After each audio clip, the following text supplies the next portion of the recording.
Hello friends, welcome back to channel. मैं संदीप कुमार सोनी आपका इस इंटरेस्टिंग वीडियो में स्वागत करता हूं। आज मैं बात करूंगा फार्मा फ्रेंचाइजी बिजनेस के कंप्लीट ब्लूप्रिंट के बारे में। मींस कंप्लीट डिटेल, कैसे स्टार्ट करें, क्या कहां से मेडिसिन लेना चाहिए, कितना खर्च आता है, कितने फंड की रिक्वायरमेंट होती है, कौन से सॉफ्टवेयर की ज़रूरत पड़ती है, कैसे बिलिंग होती है, क्या मार्जिन होता है। मीन्स A to Z जो इन्फॉर्मेशन है, जो लोग फार्मा फ्रेंचाइजी स्टार्ट करना चाह रहे हैं, ये वीडियो देने के बाद उनको फिर किसी और वीडियो या किसी और जानकारी की रिक्वायरमेंट नहीं होगी, इतना मैं गारंटी के साथ कह सकता हूं। बस इस वीडियो को कंप्लीट देखिए, बिना स्किप किए हुए। आपको सारी इन्फॉर्मेशन मैं इस वीडियो में देने वाला हूं। तो फ्रेंड्स, फर्स्ट पहले वीडियो स्टार्ट करने से पहले मैं आपको एक एडवाइस दे दूं। जो लोग बिल्कुल फ्रेशर हैं, अभी मतलब अभी पास आउट होके आए हुए हैं, या ग्रेजुएट है, या किसी और बिजनेस के अंदर है, और वो लोग चाह रहे हैं कि मैं फार्मा फ्रेंचाइजी का बिजनेस स्टार्ट करूं, तो प्लीज़ आपसे रिक्वेस्ट है, आप मत स्टार्ट करिए, क्योंकि आप सक्सेसफुल नहीं हो पाएंगे अगर आपको एक्सपीरियंस नहीं है। तो बहुत सभी लोगों को देख के, दूसरों को देख के लगता है कि हाँ मैं कर ले जाऊंगा। फार्मा फ्रेंचाइजी का बिजनेस उन्हीं लोगों को करना चाहिए जिन लोगों ने एटलीस्ट फील्ड के अंदर, means as a medical representative pharma field के अंदर काम किया हुआ है। चाहे वो मेडिकल स्टोर पे कुछ दिन काम किए हों, तो उनके अच्छे डॉक्टर से रिलेशन हो। मींस फार्मा बिजनेस का उनको आइडिया होना चाहिए, उनको जानकारी होनी चाहिए, तभी जाके वो बिजनेस करेंगे तो सक्सेसफुल हो पाएंगे। अदरवाइज क्या होगा, जिनको जानकारी नहीं है, दूसरों को देख के या प्रॉफिट मार्जिन देख के यहाँ पे आके बिजनेस करेंगे, तो उनको सफलता नहीं मिलने वाली है। ठीक है, तो सबसे पहले इसमें 2-3 टर्मिनोलॉजी है जिसको हम समझ लेते हैं क्या क्या है। देखिए, एक तो कहते हैं फार्मा फ्रेंचाइजी, ठीक है। इसी का दूसरा नाम है PCD, प्रोपोगंडा कम डिस्ट्रीब्यूशन। PCD का जो फुल फॉर्म होता है वो प्रोपोगंडा कम डिस्ट्रीब्यूशन होता है। मींस जब फार्मा फ्रेंचाइजी के बिजनेस को छोटे लेवल पे किया जाता है, मींस एक मेडिकल रिप्रेजेंटेटिव कई बार क्या होते हैं कि खुद ही मेडिसिन मंगाते हैं, खुद ही सेल आउट करते हैं। मीन्स खुद ही मेडिकल रिप्रेजेंटेटिव होते हैं, खुद ही कंपनी के मालिक होते हैं, खुद ही उसके डिस्ट्रीब्यूटर होते हैं, सब कुछ खुद ही होते हैं। तो वो उसको बोलते हैं हम PCD, मीन्स छोटे स्केल पे। जब इसी को हम लार्ज स्केल पे करते हैं, मीन्स कोई बंदा स्टार्ट करता है बिजनेस को, खुद भी एज ए मेडिकल रिप्रेजेंटेटिव काम कर रहा होता है, बट साथ ही साथ क्या करता है, कुछ और लोगों को इन्वॉल्व करता है। मीन्स बहुत सारे मेडिकल रिप्रेजेंटेटिव रखता है, हेडक्वार्टर्स डिसाइड करता है। तो उस बिजनेस को हम क्या बोलते हैं, फार्मा फ्रेंचाइजी का बिजनेस कहते हैं। ठीक है, मीन्स जहाँ पे बिजनेस बड़े लेवल पे होता है। तो ये बेसिक डिफरेंस है। तो फ्रेंड, जो लोग फार्मा फ्रेंचाइजी बिजनेस करना चाह रहे हैं, देखिए बेसिक रिक्वायरमेंट क्या क्या होती है। इसमें आप स्टार्ट 2 तरीके से कर सकते हैं। एक तो जो बाहर आपके होलसेल मार्केट में स्टॉकिस्ट बैठे हुए हैं, उनके साथ अगर आपकी अच्छी ट्यूनिंग है, तो उन्हीं को आप डिस्ट्रीब्यूटर्स या स्टॉकिस्ट बना के उन्हीं के पास गुड्स मंगा सकते हैं। इसमें देखो एक प्रॉब्लम क्या आती है, इसमें एक एडवांटेज तो ये है कि आपका पैसा कम लगेगा, क्योंकि आप DL बनाओगे, GST लोगे, तो इसमें आपका करीब 40-50 हज़ार रुपये खर्चा चला जाएगा। ठीक है, तो ये पैसा आपका बच जाएगा अगर आप छोटे स्केल पे करते हैं तो। लेकिन अगर आप थोड़े बड़े स्केल पे करना चाह रहे हैं और लॉन्ग टर्म विजन लेके चल रहे हैं, तो आप खुद ही डिस्ट्रीब्यूटरशिप लीजिए। मीन्स DL नंबर बनवाइए, आप अपना पैन कार्ड दीजिए, अपना एक शॉप रेंट करिए। शॉप रेंट करने की भी ज़रूरत नहीं है, चाहे तो आप घर से भी इस बिजनेस को कर सकते हैं, कोई प्रॉब्लम नहीं है, कोई ज़रूरत नहीं फालतू पैसा देने की। आपको GST नंबर लेना पड़ेगा। मीन्स आपको एक शॉप या स्पेस चाहिए, DL नंबर चाहिए, पैन नंबर चाहिए और GST चाहिए, अगर आप खुद करना चाहते हैं तो। ठीक है, और बाहर वाले से कराना चाहते हैं तो आप उसके साथ ट्यूनिंग अच्छी है तो कर सकते हैं। बाहर वाले के साथ दिक्कत क्या आती है, देखिए जब आपके पास गुड्स आता है ना, वो काफ़ी कम रेट पे आता है। तो अगर उसको रेट ओपन होता है, मीन्स जो आपका स्टॉकिस्ट होगा उसको रेट ओपन होगा, तो उसको ये लगने लगता है कि यार इस पर ये ना बंदा प्रॉफिट बहुत सारा कमा रहा है, मुझे प्रॉफिट बहुत कम दे रहा है। तो ऐसे कंडीशन में क्या होता है, फिर आपसे वो डील, डिस्काउंट और तरह की बातें करता है। तो ये प्रॉब्लम आती है। लेकिन हाँ, किसी के साथ आपके गुडविल अच्छे हैं और आपको ट्रस्ट है उस बंदे के ऊपर, तो डेफिनेटली उसके साथ जाना चाहिए। उसके साथ फाइनल पहले ही बात कर लो कि मैं फ्रेंचाइजी का बिजनेस आपके साथ स्टार्ट करूंगा, आपके थोड़े मुझे हेल्प की रिक्वायरमेंट है। आपको मैं 10% स्टॉकिस्ट का मार्जिन होता है, बट मैं आपको 12% का मार्जिन दूंगा। आपको as a stockist cum distributor work करना पड़ेगा। सिटी के और जो भी स्टॉकिस्ट मैं बनाऊंगा उनको माल देना पड़ेगा, साथ ही साथ पूरी सिटी के अंदर गुड्स को सप्लाई करना पड़ेगा। जो भी डिफरेंस आएगा, मीन्स जो भी प्रॉफिट आएगा, पेमेंट कलेक्शन का काम आपका होगा। जो भी प्रॉफिट आएगा, आप मेरा प्रॉफिट मुझे देते रहेंगे, क्योंकि मुझे भी डॉक्टर्स को भी देना है, इनपुट मतलब खर्च करना है, और बहुत सारी मेरी प्लानिंग होगी। प्रिंट मटेरियल है, बैग है, छोटे छोटे इनपुट्स हैं, बहुत सारे के ऊपर मेरा खर्चा होता है। तो मैं उन सब के ऊपर खर्चा करके बिजनेस को स्केल करने की कोशिश करूँगा। ठीक है, बिजनेस को बड़ा करूँगा। तो आप उसके ऊपर आँख मत गड़ाइएगा। ठीक है, जो आपका मार्जिन है वो आप लीजिएगा, बाकी पैसा मुझे वापस कर दीजिएगा। वो भी ये टाइमिंग भी फिक्स कर लीजिएगा। कई बार स्टॉकिस्ट फिर इधर उधर करने लगता है, यार आज दे देंगे पैसा, कल दे देंगे, अभी माल खत्म है, माल मंगाना है, आपके पास पैसा ही नहीं है। ठीक है, तो उससे बात करें मंथली जो भी टर्नओवर होगा आपके कंप्यूटर में, आपके सॉफ्टवेयर के देख के जितना भी माल सेल होगा, 1 महीने की साइड पेमेंट की होती है। आप मुझे 45 दिन में पेमेंट दीजिएगा, मीन्स 30 दिन आपके हैं, बट आपके पास 30 दिन में जो भी पेमेंट, जो भी सेल हुआ रहेगा उसका 45 दिन, 15 दिन में आपको और एडवांटेज दे रहा हूं कि आप 15 दिन और अपने पास वो पैसा लीजिएगा, बट 45 दिन के बाद मुझे पूरा अमाउंट चाहिए होगा जो फर्स्ट 30 डेज में सेल हुई होगी। ठीक है, अब वो पैसा मार्केट से लाने की जिम्मेदारी आपके पास है। आपके पास आया है कि नहीं आया है इससे मुझे कोई मतलब नहीं है, वो आपकी प्रॉब्लम है, क्योंकि इसीलिए 15 दिन मैं आपको और एक्स्ट्रा दे रहा हूं। तो इसलिए जो पेमेंट की बात है फ्रेंड, उसको बहुत ही क्लियर कट आप बात कर लीजिएगा। ठीक है, तो बाहर के साथ करेंगे तो डिस्ट्रीब्यूटर उनको बना दीजिए, होलसेलर को खुद ही करेंगे तो आप, जैसे कि मैंने बताया कि स्पेस एक चाहिए, डीएल नंबर चाहिए, जीएसटी चाहिए। और ये डीएल नंबर मीन्स होलसेल वाला ये प्रोसेस कैसे है, मीन्स होलसेल का बिजनेस स्टार्ट कर रहे हैं, डिस्ट्रीब्यूटरशिप कैसे कर रहे हैं, लेना चाह रहे हैं, तो ये कैसे, अब पूरा प्रोसेस क्या है इसका, इसके लिए मैं सेपरेट वीडियो बना चुका हूँ। ठीक है, how to start wholesale business, तो उस वीडियो को जाके देख लीजिए, उसका लिंक मैं डिस्क्रिप्शन में दे दूंगा, उसको जाके देख लीजिए कि होलसेल का लाइसेंस कैसे लेते हैं। तो उस प्रोसेस को देखने के बाद आप पहले होलसेल का लाइसेंस ले लीजिए, जीएसटी नंबर ले लीजिए, तो आप एलिजिबल हो जाएंगे फार्मा फ्रेंचाइजी बिजनेस करने के लिए। ठीक है, अभी फार्मा फ्रेंचाइजी बिजनेस के लिए आपने सारी एलिजिबिलिटी फुलफिल कर लिया। अब बात करते हैं इन्वेस्टमेंट की। मैं आपको ये रिकमेंड करूंगा आप मिनिमम से मिनिमम इन्वेस्टमेंट के साथ स्टार्ट करिए, मीन्स मिनिमम 10,000, इसके ऊपर मत जाइए।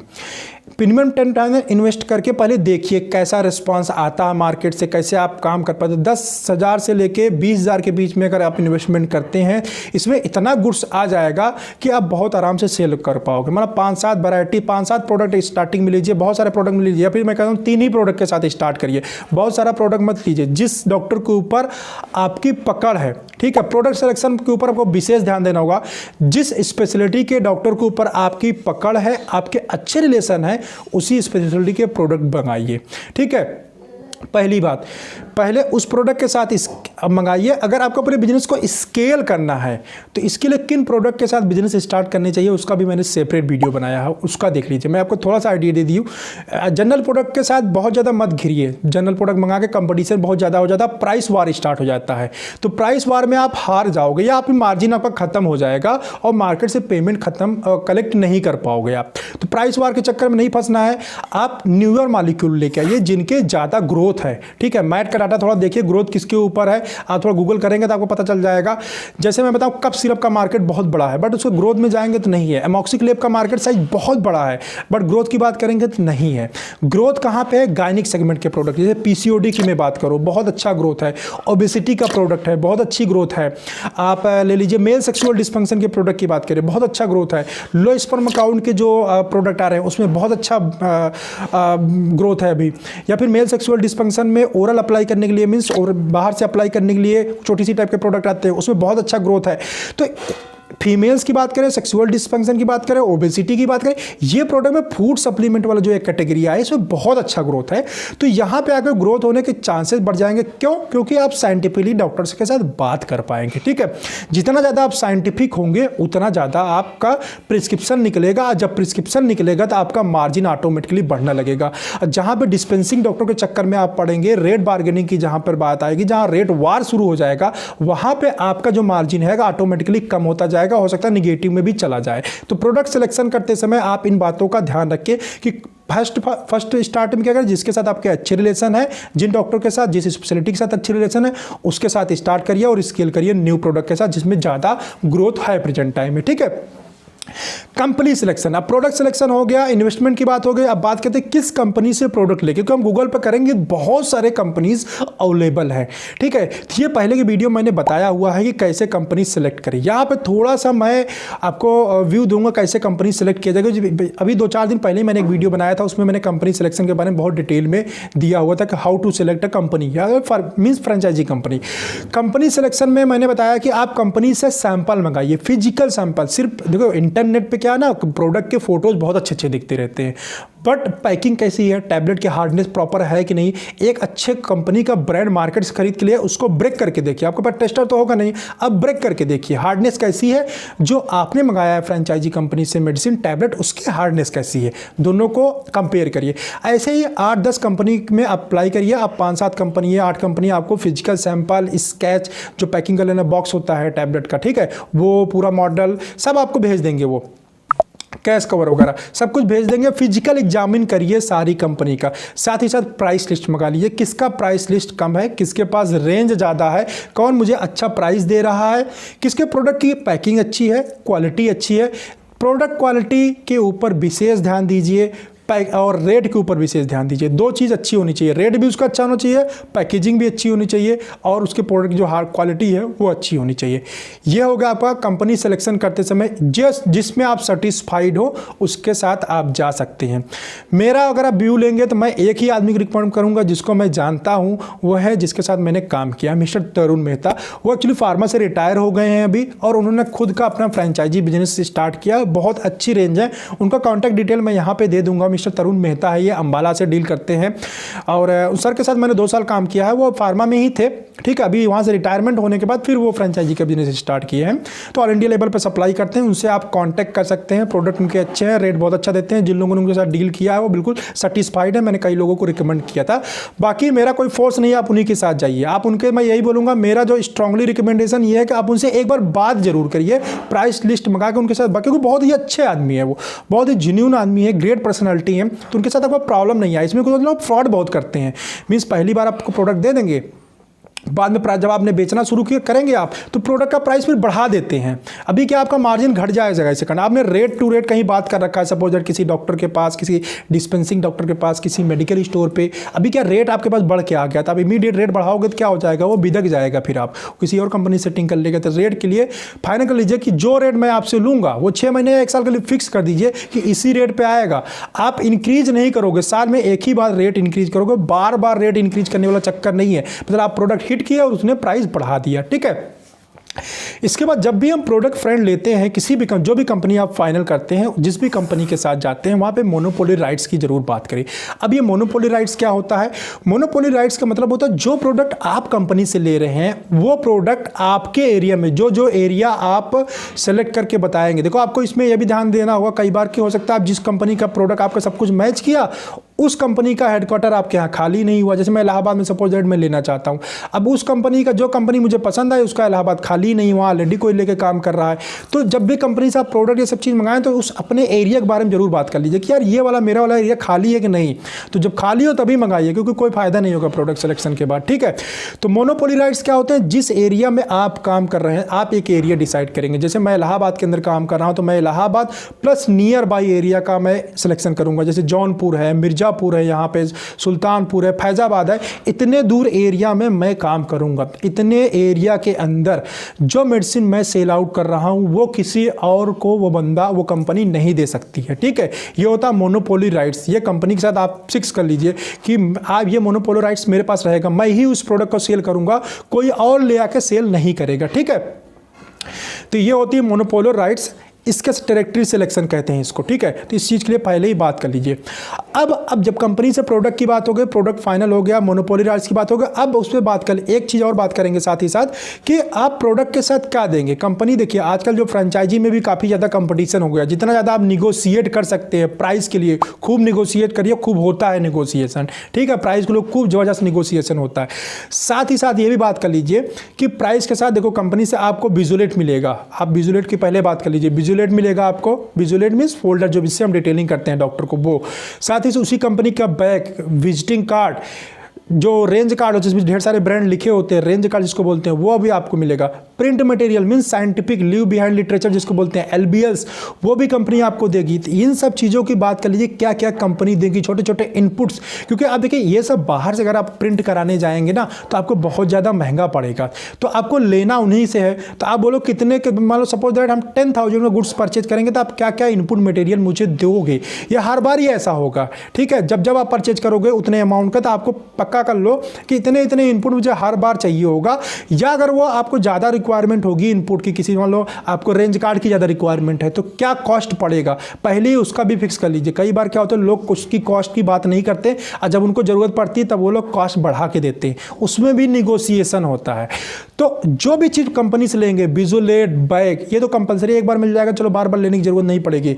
इनपुट की बात करें, एलबीएल की बात करें, रेंज कार्ड की बात करें, या किसी और चीज़ की रिक्वायरमेंट पड़े जो आपके माइंड में आता कि वो कंपनी देती होगी, ठीक है। डायरीज़ की अगर कोई कंपनी डायरी देती है या राइटिंग पैड देती है, कैश कवर देती है, एक्स्ट्रा सैंपल वाला कैश कवर, क्या एक तो सैंपल जब पैक होकर नॉर्मल गुड्स आएगा, एक सैंपल के लिए कैश कवर देगी, उसके लिए भी वो लोग चार्ज करते हैं फ्रेंड। तो देखिए मैंने इसलिए सारी चीज़ नोट कर रखा है अपने सामने ताकि कोई चीज़ मैं भूलने ना पाऊँ, ठीक है। तो ये सब चीज़ के लिए वो चार्ज करते हैं। जितना फ्री देंगे तो आप बात करिए फ्री में कितना दोगे, और उसके बाद मुझे रिक्वायरमेंट होती है तो कितना उसके लिए कॉस्ट करेगा।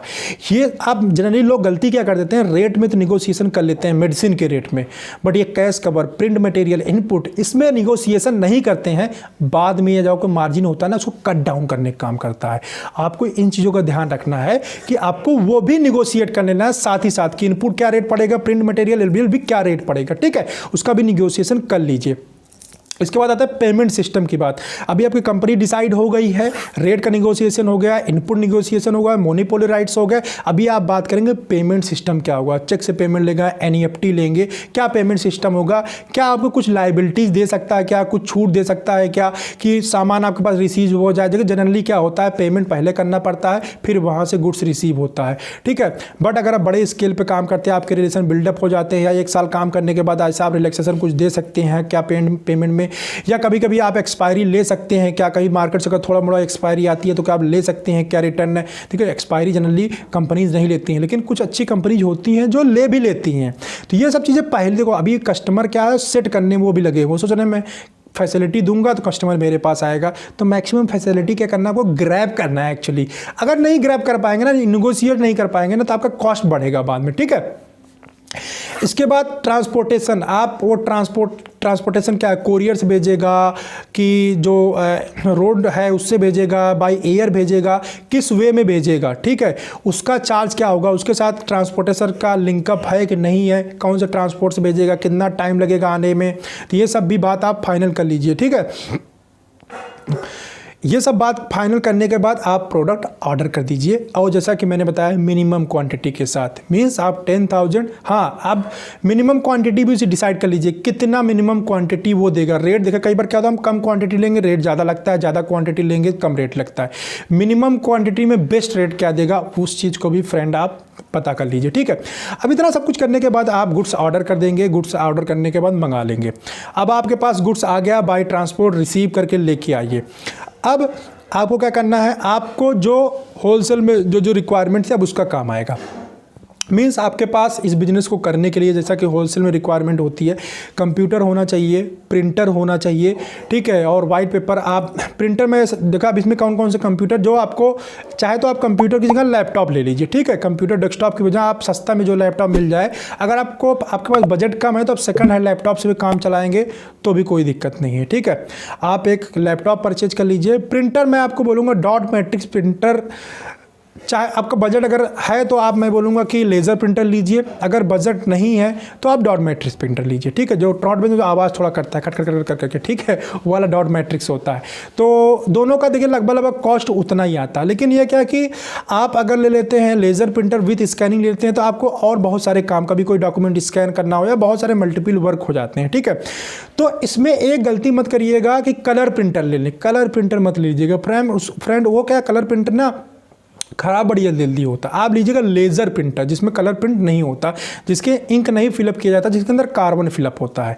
तो लेज़र प्रिंटर आप लीजिएगा, वो लॉन्ग टर्म चलता है, लॉन्ग ड्यूरेशन होता है और कोई प्रॉब्लम उसमें नहीं आती, मीन्स जल्दी प्रॉब्लम नहीं आती है और ज़्यादा हैवी ड्यूटी होता है, तो आप उसको ले सकते हैं। या घर में आपके और बहुत सारे काम है, छोटे बच्चे हैं, फैमिली में प्रिंट आउट स्कैनिंग की ज़रूरत पड़ती है, कलर प्रिंट आउट की ज़रूरत पड़ती है, तो फिर कलर प्रिंटर के साथ जाइएगा तो फिर अच्छे प्रिंटर लीजिएगा। 8-10 हज़ार के आसपास का कलर प्रिंटर ले सकते हैं आप, ठीक है, जो भी आपकी चॉइस है। अभी सॉफ्टवेयर कौन सा यूज करेंगे बिलिंग के लिए? सॉफ्टवेयर में देखिए बहुत सारे सॉफ्टवेयर मतलब मार्केट के अंदर अवेलेबल है। जो बेस्ट सॉफ्टवेयर है या नंबर 1 सॉफ्टवेयर की बात करूं वो है मार्ग का सॉफ्टवेयर, ठीक है।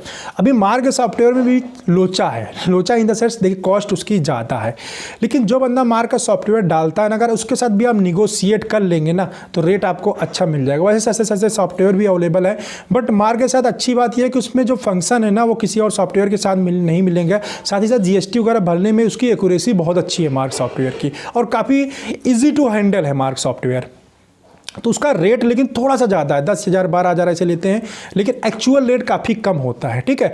तो आप जो बंदा आपको पास लगाने आएगा उससे आप निगोशिएशन कर सकते हैं। सॉफ्टवेयर का रेट फिक्स नहीं है, मैं आपकी जानकारी लिए बता दूं, रेट उसका भी फिक्स नहीं है, उसके साथ भी रेट आप निगोशिएट कर सकते हैं, पहली चीज़। दूसरी बात ये एनुअल आपको रिन्यूअल कराना पड़ेगा मार्ग सॉफ्टवेयर का, तो आप उसके लिए बात कर लीजिए कितने पर रिन्यूअल होगा, वो भी निगोशिएबल है, ठीक है, वो भी निगोशिएबल है। मैं आपको चीज़ें जो एग्जैक्टली चीज़ें बता रहा हूँ जो आपको कोई नहीं बताएगा, ठीक है। आपको ये चीज़ें जल्दी पता नहीं चलेंगी, बहुत अंदर की बात है ये, तो वो भी निगोशिएबल है, उसको भी निगोशिएट आप कर सकते हैं। तो वहाँ पे लाइए सारे प्रोडक्ट की आप एंट्री अपने प्रोडक्ट की कर दीजिए। अब आता है बात रेट कैसे डिसाइड करेंगे, किसी भी प्रोडक्ट का रेट कैसे डिसाइड करेंगे। तो फ्रेंड देखिए जिस रेट पे आप आया होगा वो तो आपका रेट हो गया। अभी स्टॉकिस्ट पे क्या रेट देंगे, और जब आप बिल बनाएंगे तो उसमें एमआरपी डालना पड़ेगा। एमआरपी तो खैर आपको मिल जाएगा प्रोडक्ट का, बट उसमें पीटीआर लिखना पड़ेगा, मीन प्राइस टू रिटेलर आपको ऐड करना पड़ेगा। वो कैसे डिसाइड होगा? देखिए जो भी टैक्स है, अभी तो कहे जीएसटी हो गया, टैक्स लगभग सबके बराबर होगा, टैक्स उसमें लग के ही आएगा, जीएसटी लग के आएगा, ठीक है। रेट क्या होता है मैं आपको बताता हूँ, डिसाइड कैसे निकाला का, जैसे मोटा मोटा आइडिया देता हूँ, इसके ऊपर से आप कैलकुलेट कर सकते हैं। अभी फ़ोन मेरा नहीं, चलिए मैं आपको बता देता हूँ, फ़ोन पास में होता तो मैं आपको कैलकुलेट करके भी दिखाता, या फिर मैं स्क्रीन पे डाल लूँगा, ठीक है। सिंपली क्या है, सपोज दैट 20 रुपीज़ एमआरपी का कोई प्रोडक्ट है, तो इसमें 20% जो मार्जिन होता है, लगभग सभी कंपनियों के 16 से लेकर 20% तक मार्जिन होता है। तो आप 20% मार्जिन दे सकते हैं, या 18% मार्जिन केमिस्ट को आप दे सकते हैं। तो एमआरपी जो भी है, सपोज दैट 20 रुपीज़ एमआरपी है या 10 रुपीज़ एमआरपी है, तो उसमें से आप 20% माइनस करिए, मीन 10 रुपीज़ लिखिए कैलकुलेटर के अंदर, -10, उसके बाद परसेंट वाला बटन दबा देंगे तो रेट निकल के आएगा, वो होता है पीटीआर। तो ये जो रेट निकल के आ रहा है आपका, वो हो जाता है पीटीआर रेट, ठीक है। इस रेट पे पीटीआर होगा, लेकिन इस रेट के अंदर क्या जीएसटी इंक्लूडेड है, ये जीएसटी इंक्लूडेड है। अब जीएसटी कितना इंक्लूडेड है, तो हर एक प्रोडक्ट पे जीएसटी लग के आया होगा फ्रेंड, ठीक है। तो उस प्रोडक्ट से आप उसका जीएसटी उसका माइनस कर सकते हैं। अभी पीटीआर निकल आया, पीटीआर के बाद स्टॉकिस्ट का जो मार्जिन होता है 10%, तो जो भी आपके पास कैलकुलेट करने के बाद आया हुआ होगा उसमें से आप क्या करेंगे, 10% और माइनस कर दीजिए, ठीक है। कैलकुलेटर मोबाइल नियर बाय नहीं है, अदरवाइज पूरा ही दिखाता आपको। आप समझ रहे नहीं, चलिए समझ में आएगा तो आप मुझे, मैं स्क्रीन पर एक डाल ही दूंगा, आप मुझे कमेंट करके पूछ लीजिएगा अगर कन्फ्यूजन, मैं उसे साफ साफ बताने की कोशिश कर रहा हूँ। तो एमआरपी से 20% माइनस करेंगे आप, अगर 20% मार्जिन देना चाहते हैं तो 16 से लेके 20% मार्जिन होता है केमिस्ट का, ठीक है।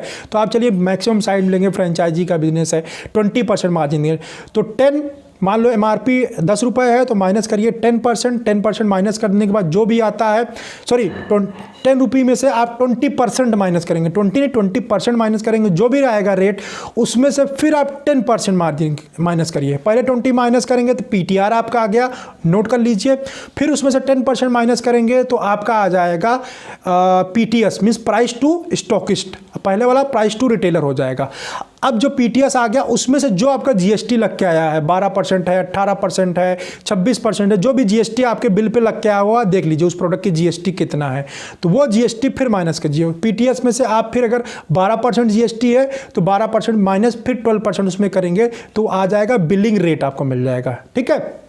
तो इस रेट पे बिलिंग हो जाएगी, क्योंकि मार्क सॉफ्टवेयर के अंदर जब आप एंट्री करोगे तो उसमें जीएसटी अलग से देना पड़ेगा आपको, बिलिंग का रेट अलग से देना पड़ेगा, पीटीआर का रेट डालना पड़ेगा, ये सब चीज़ें मार्क सॉफ्टवेयर के अंदर आपको एंट्री करनी पड़ेगी। एमआरपी, पीटीएस, पीटीआर, ये सब कॉलम उसके अंदर बने होते हैं। आपको एक बार एंट्री करने में प्रॉब्लम आएगी बस, बट एक बार अगर आपने एंट्री कर लिया ना इन सब सारे चीज़ों का, तो आप क्या करोगे, बिलिंग करते समय आपको कोई प्रॉब्लम आएगी, बिलिंग होती जाएगी, हर बार ये नहीं करना पड़ेगा। जब आपका एमआरपी रिवाइज होगा तो तो फिर सारा चीज़ करना पड़ता है प्रोसेस। लेकिन अगर आप MRP रिवाइज नहीं है, प्रोडक्ट आता जा रहा है, तो आप सिर्फ परचेज एंट्री करते जाएंगे। तो परचेज एंट्री के अंदर सारी चीज़ें आपको, उसमें बैच नंबर बनना पड़ता है, क्वांटिटी बनना पड़ता है, HSN कोड बनना पड़ता है। ये तो आपके सबके बिल के ऊपर होगा, जो बिल आपके पास आया होगा। तो वहाँ देख के एक बार तो आपको मेहनत करना पड़ेगा और सीखना पड़ेगा। अगर नहीं आता है तो एक बार करोगे तो आप सीख जाओगे इन सब चीज़ों को, ठीक है। तो वहाँ पे जाके आप कंप्यूटर के अंदर सारी चीज़ें एंट्री कर दीजिए। अब स्टॉकिस्ट को सामान सप्लाई करना है। इसमें एक चीज़ का आप ध्यान रखिएगा कि जब स्टॉकिस्ट को सप्लाई करेंगे बहुत ज़्यादा गुड्स मत दीजिए, स्टॉकिस्ट को थोड़ा थोड़ा दीजिए ताकि आपका माल फंसने ना पाए, ठीक है। 2-3 स्टॉकिस्ट बनाइए जिसका मार्केट के अंदर अच्छा सप्लाई हो, उन लोगों को स्टॉकिस्ट बनाइए और उन लोगों को गुड्स दीजिए। और पेमेंट साइड बिल्कुल फिक्स। फर्स्ट पेमेंट जो होती है, जब भी कोई नई कंपनी आती, 45 दिन का पेमेंट साइट होता है। तो 45 दिन मतलब 45 दिन, 45वें दिन आप चेक लगा दोगे। एज ए CFA अपने आप को अगर वर्क कर रहे हैं तो आपको डिसिप्लिन और स्ट्रिक्टनेस आपके अंदर होना चाहिए। बिजनेस एथिक्स तो आपको अपने अंदर लाना ही पड़ेगा। तो स्टॉकिस्ट से पेमेंट कलेक्शन अगर आप टाइम पे नहीं करेंगे, तो जब आपके पास सारा माल आपका बिक जाएगा तो स्टॉक वहाँ कंपनी से आप माल नहीं मंगा पाओगे। इसलिए पेमेंट के मामले में बिल्कुल देखिए, अगर आप एज ए मेडिकल रिप्रेजेंटेटिव काम किए होंगे तो आपको मालूम होगा कंपनी जो है पेमेंट के मामले में बहुत ज़्यादा स्ट्रिक्ट रहती है। तो वैसे ही आपको स्टॉकिस्ट भी पेमेंट के मामले में बहुत ज़्यादा स्ट्रिक्ट रहना पड़ेगा, ठीक है। तो इस तरह आप डिस्ट्रीब्यूट कर देंगे। अब आपका माल आ गया, आपने डिस्ट्रीब्यूट कर दिया, स्टॉकिस्ट बना दिया, रिटेलर डिसाइड हो गए, मीन्स प्रोडक्ट जहाँ जहाँ अवेलेबल कराना आपने करा भी दिया। प्रोडक्ट अवेलेबिलिटी में गलती मत करिएगा कि अपने पास से ले जाके अवेलेबल करा दिए। उसमें से चाहे तो आप पहले ही कुछ प्रोडक्ट सैंपल के तौर पे निकाल लीजिएगा, ठीक है। उसको कट डाउन कर लीजिएगा और उसके बाद उस सैंपल का जो स्केच है उसके अंदर कैश कवर उसके अंदर भर के सैंपल बना लीजिए, वो दे दीजिएगा। ये गलती मत कर दीजिएगा कि मैं अपने पास से ले जाके प्रोडक्ट अवेलेबल करा दूँ, क्योंकि GST का हिसाब किताब भाई साहब पूरा गड़बड़ होने वाला अगर आपने ऐसा किया तो, ठीक है। ये सारा प्रोडक्ट मेरे पास ही पड़ा है यार, घर में ही तो मैं अपना बिजनेस कर रहा हूँ, अपना ही तो है, अपने पास से ले जाके अवेलेबल करा देते हैं। GST में लोचा हो जाएगा दोस्त, ठीक है। जो मटेरियल आया है आपको सेल और परचेज का हिसाब आपका बिल्कुल एग्जैक्ट होना चाहिए, वरना GST वाले पकड़ते बहुत तेज हैं, गवर्नमेंट बहुत स्ट्रिक्ट है, ठीक है। उसका हिसाब किताब आपका लेखा जोखा बहुत करेक्ट होना चाहिए। अभी सब कुछ हो गया, अभी हम अपने बिजनेस मीन्स सेल कैसे स्टार्ट करेंगे और बिजनेस स्केल अप कैसे करेंगे। तो फ्रेंड देखिए, जो भी मेडिकल रिप्रेजेंटेटिव के लिए मैंने वीडियोस बनाए हुए हैं कि सेल को कैसे बढ़ाया जाए, डिटेलिंग कैसे किया जाए, तो वो सारे स्टेप आपको फॉलो करना पड़ेगा। उसके लिए सेल्स बढ़ाने के सेल्स टिप्स वाले मेरे वीडियोज़ हैं, उसको जाके आप देख सकते हैं। डिटेलिंग कैसे करेंगे या फार्मा फ्रेंचाइजी के बिजनेस को स्केल कैसे करेंगे, वहाँ जाके आप देख सकते हैं, जिससे आपको बहुत अच्छा आइडिया मिल जाएगा कि बिजनेस को बढ़ाया कैसे जाए। स्टार्टिंग में सिर्फ आप इतना करिए, जिन लोगों को जिन डॉक्टर्स के साथ रिलेशन है उनके साथ थोड़ा सा बैठना स्टार्ट कर दीजिए, थोड़ा सा टाइम देना स्टार्ट कर दीजिए, रिमाइंडर प्लेस करना स्टार्ट कर दीजिए। उनसे बोल दीजिए कि सर प्रोडक्ट अवेलेबल हो गया, आप लिखना स्टार्ट कर दीजिए। जितने भी 5, 7, 10 डॉक्टर, जितने डॉक्टरों के साथ आपने स्टार्ट किया, स्टार्टिंग डेज में बहुत ज़्यादा स्प्रेड मत होइए, मतलब 10-12 कॉल करने की ज़रूरत नहीं, क्योंकि आपका खुद का बिजनेस है। 5 कॉल 6 कॉल सफिशियंट है, ठीक है। लेकिन वो 5-6 कॉल क्वालिटी की होनी चाहिए, बड़े डॉक्टरों के साथ होनी चाहिए। आपको देखो स्टार्टिंग में क्या करना है, स्प्रेड वर्किंग नहीं करना है, डॉक्टर से रिलेशन बिल्डअप करने के ऊपर ध्यान देना है, इन्वेस्टमेंट के ऊपर ध्यान देना है, एक्टिविटी के ऊपर ध्यान देना है। इन्वेस्टमेंट में मैं फ्रेंड यही सजेस्ट करूंगा, पैसे के ऊपर मत जाइए, ठीक है। आप डॉक्टर को कुछ देना है तो आप कोई इनपुट दीजिए, खास तौर पे अगर आप क्लिनिकल इनपुट दे सकते हैं तो सबसे अच्छी बात है। या फिर पेशेंट अवेयरनेस कैंप दीजिए, पंपलेट बांटिए, कैंप कराइए। ये सब एक्टिविटी आप करेंगे तो आपके कंपनी का थोड़ा सा एक नाम होगा, ब्रांडिंग होगी। सिर्फ डायरेक्ट पैसा देने से क्या होता है, कस्टमर के साथ डायरेक्ट आपने पैसा दे दिया और बिजनेस ले लिया तो आपका ब्रांड नहीं बन पाएगा कभी भी। तो अपने ब्रांड को, अगर अपनी कंपनी की इस बिजनेस को लंबा लेके जाना है, अब अगर आप स्केल करना है आपको, तो आप ये ऐसे से आइडियाज़ अपने दिमाग के अंदर सोचिए, कैसे मैं अपने ब्रांड को ब्रांड बनाऊं, कैसे मार्केट के अंदर इस्टेब्लिश करूं कि मैं 2-4 दिन फील्ड के अंदर नहीं जाता हूं, काम नहीं करता हूं, तो भी मेरा बिजनेस चलता रहे, रन होता रहे, कोई प्रॉब्लम ना आए, ठीक है। कैसे ब्रांडिंग होगी, ब्रांडिंग के ऊपर दिमाग लगाइए, पैसा खर्च करिए, ज़्यादा ज़्यादा थिंकिंग करिए, एक्टिविटीज़ करिए। किसी से आइडिया ले सकते हो तो आइडिया लीजिए, बट टोटल फोकस आपका ब्रांडिंग के ऊपर होना चाहिए। हाँ, लास्ट में मार्जिन की बात, मार्जिन नहीं बताया मैंने कितना फार्मा फ्रेंचाइजी के बिजनेस में मार्जिन होता है। फ्रेंड देखिए, मार्जिन का, फार्मा फ्रेंचाइजी का जो बिजनेस होता है, मार्जिन कोई फिक्स नहीं है। मार्जिन आप कैसे कैलकुलेट करेंगे उसका मैं तरीका बता देता हूँ, उसके हिसाब से मार्जिन ये सभी लोगों का वेरी करता है। मार्जिन देखिए होता बहुत ज़्यादा, लेकिन क्या खर्चे भी बहुत सारे होते हैं। डॉक्टर के ऊपर कितना इन्वेस्टमेंट कर रहे हैं, आपके साथ रिलेशन कैसा है, आपके डॉक्टर के साथ बड़े अच्छे रिलेशन है, आपने थोड़ा बहुत ही खर्चा किया था, आपका मार्जिन ऑटोमेटिकली बड़ा हो जाएगा। अभी डॉक्टर के साथ रिलेशन आपके उतने अच्छे नहीं है, मार्केट के अंदर बहुत सारा इनपुट आपने डाल दिया है, बहुत सारा प्रिंट मटेरियल ले लिया, तो आपका मार्जिन क्या हो जाएगा, डाउन साइड में हो जाएगा। तो ये आपके सेल करने के तरीके के ऊपर डिपेंड करता है कि आप कितना मार्जिन लेंगे। अब मैं आपको एग्जांपल बता देता हूँ कि कितना ऑन एवरेज मार्जिन होता है। सपोज दैट जैसे मैंने रेपिप्राजोल बताया आपको 8 रुपये MRP की टैबलेट आपको 1 रुपये 20 पैसे के अराउंड मिलती है, ठीक है। तो 8 रुपये में से आप कैलकुलेट कर लीजिए कि सपोज दैट 1 रुपये 20 पैसे का या 1 रुपये 20 पैसे का आपने परचेज किया है।